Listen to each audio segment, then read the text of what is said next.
प्रणाम साथियों। मैं आपका साथी नीरज सिंह।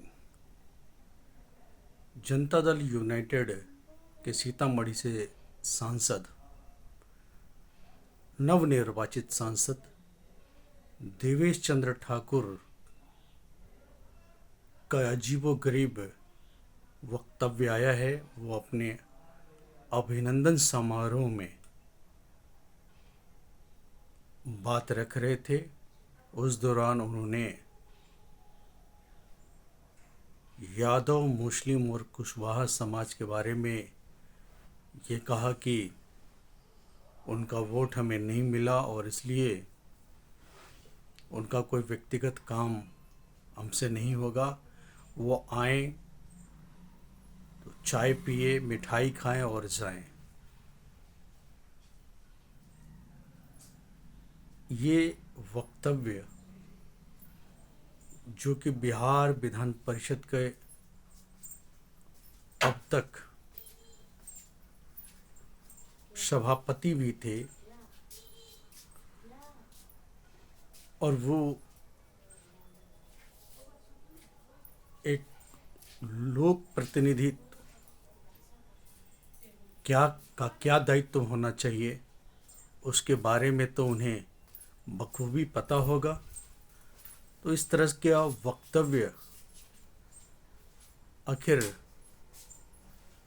क्यों दिया गया, क्या सोच समझ के दिया गया?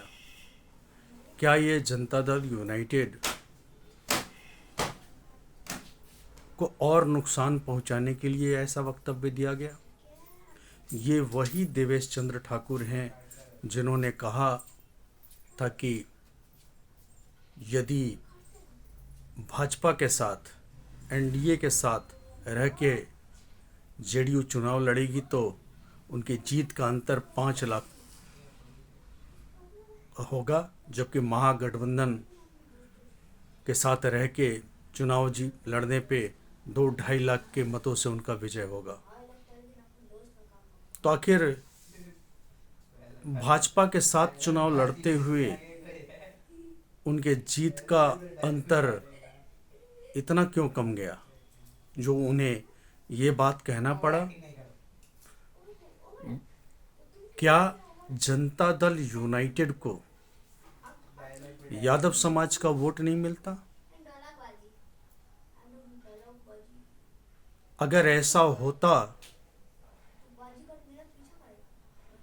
तो रोम पोप का, मधेपुरा गोप का कहे जाने वाले में जनता दल यूनाइटेड के लगातार सांसद दिनेश यादव जो नहीं होते। बांका से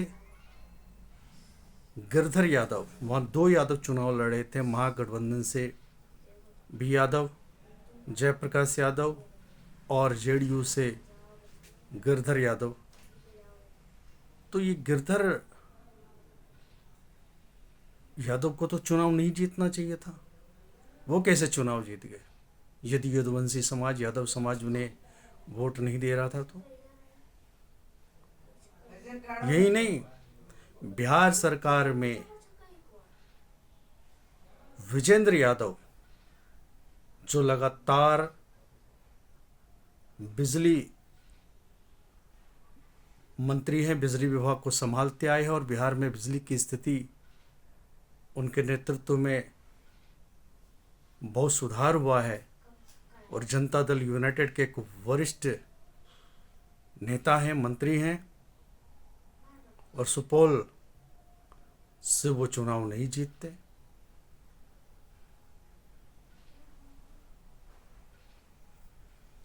कोशी अंचल में यादवों का एक बड़ा वोट जेडीयू को मिलता है,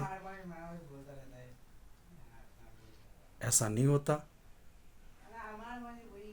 मुसलमानों का भी वोट, विशेषकर वंशवादा मुस्लिम महिलाओं का एक बड़ा वोट जेडीयू को हमेशा मिलता आया है। और किशनगंज से तो मुस्लिम प्रत्याशी लगातार दूसरी बार से दूसरे स्थान पे आ रहे हैं। इस बार तो वो पहले बढ़त भी बना लिए थे किशनगंज से, बाद में वो पिछड़ गए। और क्या कुशवाहा समाज जेडीयू का वोटर नहीं है? वो तो उसका आधार वोटर है, लवकुश। तो किस आधार पे देवेश चंद्र ठाकुर जी ने ऐसा वक्तव्य दिया? किसके इशारे पे?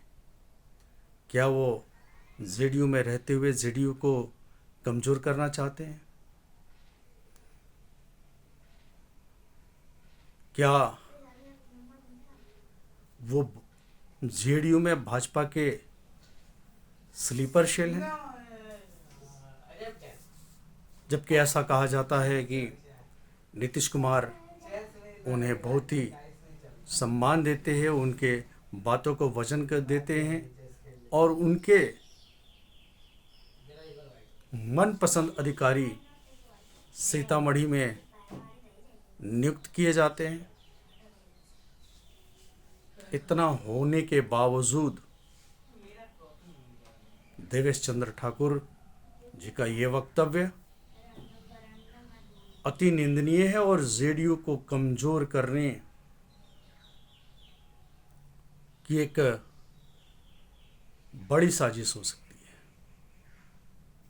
बिहार से कुल 6 यादव समाज से आने वाले सांसद चुन के आए हैं। उनमें से भारतीय जनता पार्टी से 2, जनता दल यूनाइटेड से 2 और राजद से, जो यादवों की कही जाने वाली पार्टी, माई इक्वेशन वाली पार्टी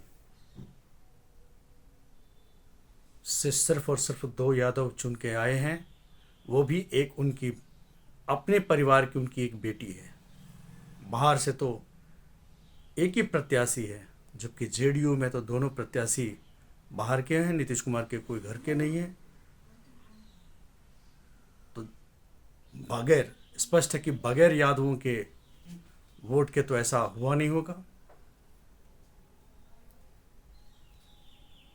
और इस बार तो बिहार से सिर्फ और सिर्फ किशनगंज से एक मुस्लिम सांसद चुन के आए हैं, वो भी कांग्रेस पार्टी से, राजद से भी नहीं है। वो भाजपा से तो कोई प्रत्याशी भी नहीं था। जेडीयू से एक प्रत्याशी थे किशनगंज से, लेकिन वो हार गए। राजद से दरभंगा से प्रत्याशी थे फातिमी जी, वो भी हार गए। हाँ, ये बात अवश्य हो सकता है कि एक बड़े मात्रा में थोक भाव में जिस तरह से राजद के कोर वोटर हैं मुस्लिम और यादव, माई इक्वेशन, ऐसा संभव है कि जेडीयू में उतना थोक भाव से मुस्लिम समाज का वोट नहीं मिलता। लेकिन ऐसा कहना कि बिल्कुल वोट नहीं मिलता और उनका काम नहीं करेंगे, ये तो एक प्रतिनिधि होने के दृष्टि से भी ये बात गलत है।